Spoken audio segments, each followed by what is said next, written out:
Video 2, the assembly of the auto drive for a 1050 1100. So first off, what you've noticed on my bench is I have everything laid out. I have the main base plate laying face up with all 4 posts in. I've removed the jack nut on this corner just to make for ease. So step 1, before you touch your press or do anything, we're going to get this plate ready. So what that involves, or what that will do, is we'll do a series of steps. So the very first step that we'll take is inserting 2 of the 2-inch hex bolts. And we're just going to throw this in the holes here. It doesn't matter, they're just floating there. This is really just to capture these for the time being until we need them later. These will hold ultimately the guard. At this point, we'll reattach or refix the retaining nut for this foot, and now we have the plate. Next, what we'll do is again take a set of 4 of the 2-inch quarter 20 bolts, and we will put them underneath the plate. And they're just going to float there. So when we put the press on top, the press will sit on top of these. Yes, I know it's not a clean design; they're not retained.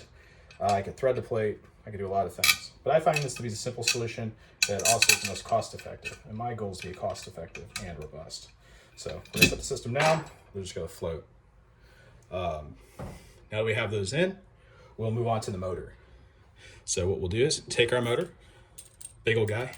As you can see, NEMA 34. We make sure the keyway is on there, as you can see. We're gonna take said motor with the power connectors. As you can see, I'm clicking here. This is where the bundle is.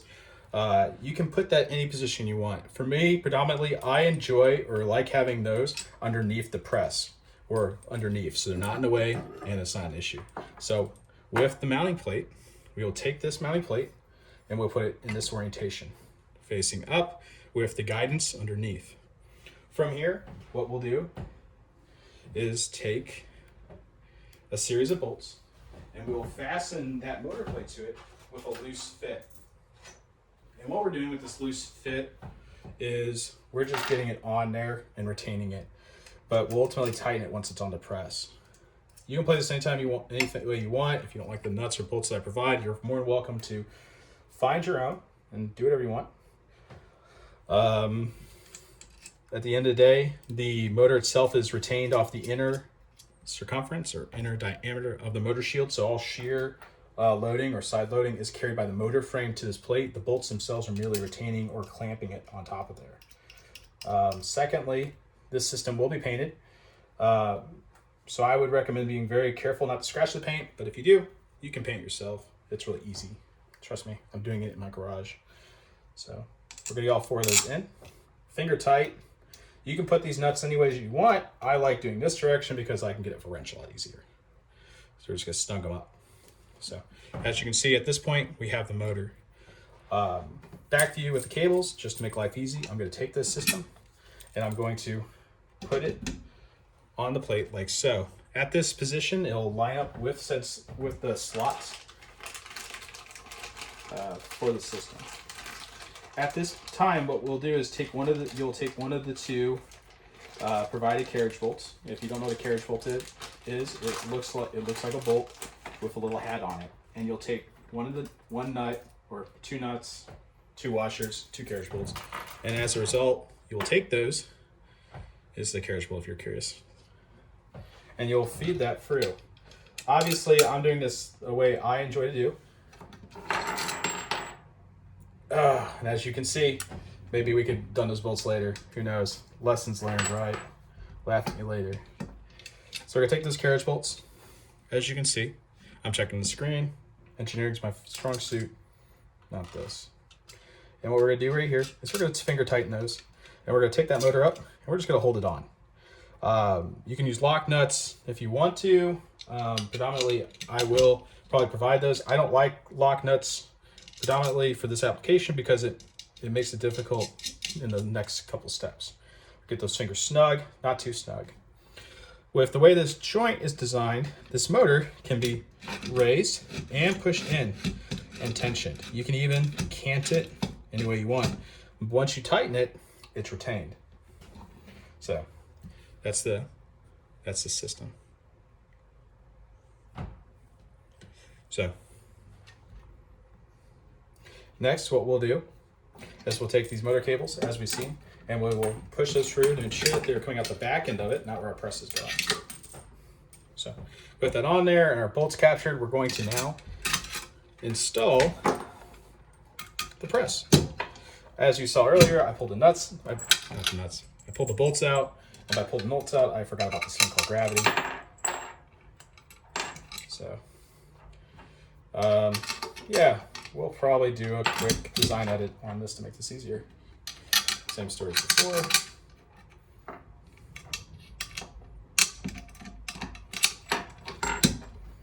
So they're all in there. These other sides, everything's good. Motor's loosey-goosey. I recommend moving it all the way to the back so it's out of the way. Not a fuss, not a problem.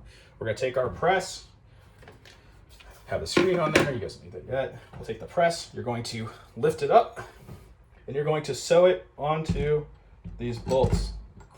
I will not lie to you and tell you it's easy. It's a little bit of love, but it works. So once the press is on there, you can see it's captured. It's a little loose.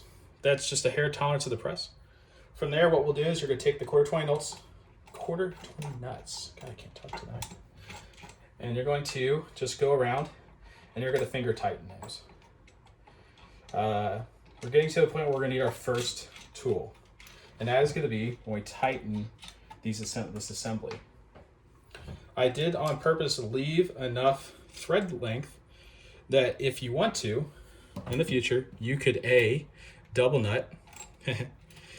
You could fasten or tighten it with another system. Or if you are adventurous like myself and you want to innovate and change and play with the system, you can make things that mount off those.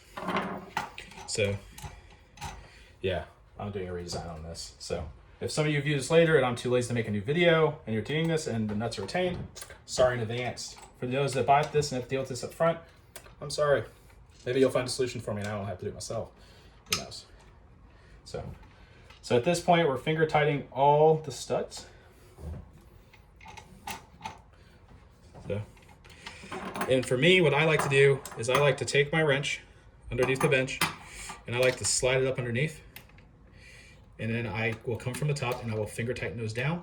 And then with the wrench underneath, I will take my socket and I will tighten all of that. You know, from an engineering point of view, I don't have a torque standard I would tell you to tighten these to. If you really care enough, I can publish that and you can do whatever you want. I would tell you that it's a little apprehensive from my point of view to have a torque tightening standard. Lastly, I know some people out there really love Loctite. I will say do you with your own machine. I don't Loctite machines like this because in all reality, if I have to pull it off for some said reason, I don't have to like a blowtorch out and find out what's flammable on my press, like gunpowder. So free country though, this is America. If you're not in America and you don't have a free country, in America we're a free country, I think. I don't know. I just work for the government. So we'll tighten all these. I would recommend doing this now because, well, it gets more difficult down the road. There we go. Press is tightened. So with that being said, we're going to switch sides. And with that, we're going to move into video 3.